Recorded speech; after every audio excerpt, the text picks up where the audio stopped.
प्रसिद्ध नगीना के रामलीला ग्राउंड सनातन धर्म मंदिर में उस समय उत्साह का माहौल देखने को मिला जब उत्तराखंड सरकार के कैबिनेट मंत्री सौरभ बहुगुणा कांवड़ियों से मुलाकात करने पहुंचे। मंत्री के आगमन से कांवड़ियों में खुशी की लहर दौड़ गई।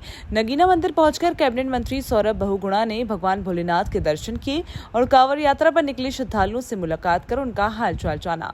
इस दौरान उन्होंने कांवड़ियों का उत्साहवर्धन करते हुए सभी को शुभकामनाएं दी।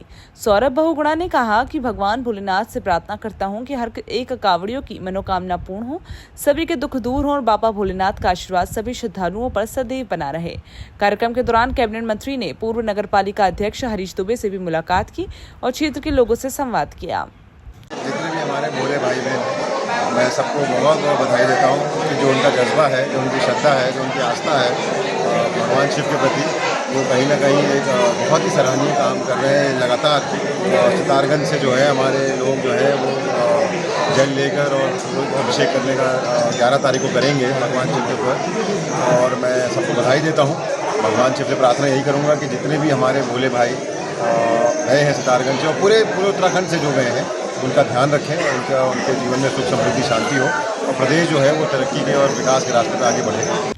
केदार घाटी में लगातार हो रही मूसलाधार बारिश अब ग्रामीणों के लिए बड़ी मुसीबत बन गई है। बृहस्पतिवार को तिमली बड़मा मोटर मार्ग पर अचानक पहाड़ी का विशाल हिस्सा भरभराकर सड़क पर आ गिरा। देखते ही देखते भारी मात्रा में मलबा और बोल्डर पूरी सड़क पर फैल गया और मार्ग पूरी तरह बंद हो गया।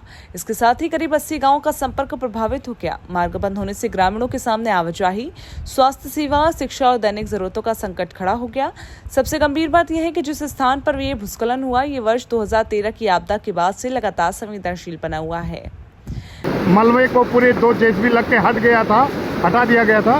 वही दोबारा बारिश हुई और गधेरा दोबारा आया और उससे ज़्यादा मलबा इस समय आया है और इस पानी ने, इस मलबे ने पूरे तिलवारा मार्केट का रुख कर रखा है। नई दिल्ली स्थित उत्तराखंड निवास में मुख्यमंत्री पुष्कर सिंह धामी से राष्ट्रीय कैडेट कोर यानी कि एनसीसी के महानिदेशक लेफ्टिनेंट जनरल वीरेंद्र वत्स ने शिष्टाचार भेंट की। इस दौरान उत्तराखंड में एनसीसी के विस्तार, सीमांत और दुर्गम क्षेत्रों तक इसकी पहुंच बढ़ाने और आधुनिक प्रशिक्षण अवसंरचना विकसित करने जैसे महत्वपूर्ण विषयों पर चर्चा हुई।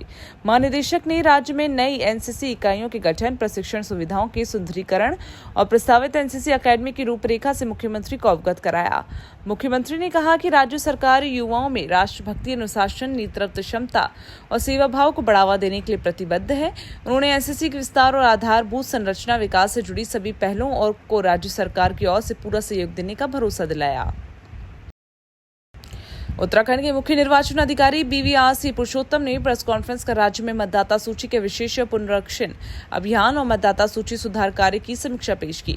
उत्तराखंड में मतदाता सूचियों को त्रुटि रहित और पारदर्शी बनाने के उद्देश्य से मुख्य निर्वाचन अधिकारी BVRC पुरुषोत्तम के अनुसार राज्य में अब तक लगभग 24 लाख नोटिस जारी किए गए हैं। साथ ही जिनमें से 20 लाख से अधिक नोटिस डिलीवर किए जा चुके हैं। उन्होंने बताया कि जारी नोटिसों में से करीब 90% मामले नाम और आयु से विसंगतियों से जुड़े हैं, जिससे माता पिता और बच्चों की उम्र में 15 वर्ष से कम का अंतर होना या भाई बहन में केवल 9 महीने का अंतर होना। उन्होंने दावा और आपत्तियों की प्रक्रिया स्पष्ट करते हुए बताया है 16% नोटिस देने के लिए अभी हमारे पास अभी बचे हैं। उम्मीद है कि हम कर देंगे विद इन दिस 24 लाख। मैं ये कहना चाहूँगा 90% और विसंगति है।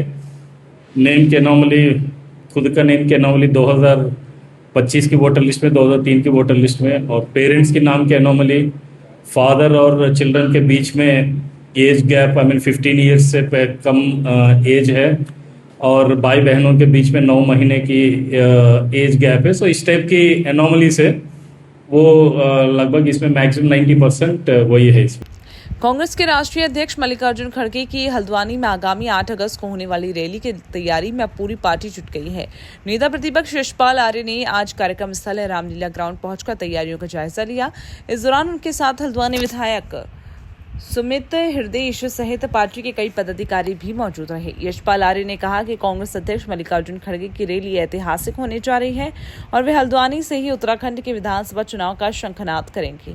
उन्होंने कहा कि इस रैली में 20,000 से ज्यादा लोग जुटेंगे। उन्होंने कहा जनता प्रदेश सरकार से त्रस्त है और 2027 में कांग्रेस मजबूती से उत्तराखंड में सरकार बनाने जा रही है। उसमें 700-800 हो जाएंगे, 9 तो बैठने के ही हो जाएंगे। नहीं सर, ये कहाँ तो ये लास्ट सही है। अभी तो बैठ आज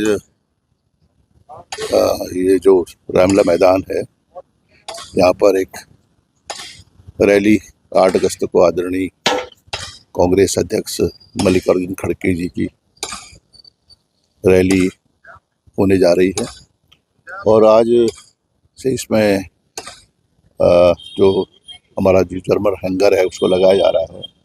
व्यवस्थाओं को देखने के लिए हम यहाँ पर मैदान में हैं और यह रैली जो होने जा रही है ऐतिहासिक होगी।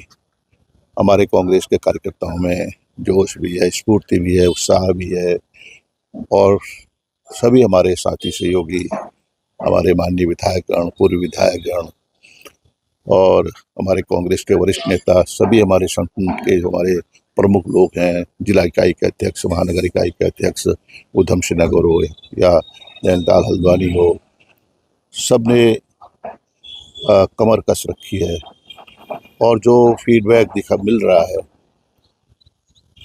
20,000 से ज़्यादा लोगों के आने की संभावना है।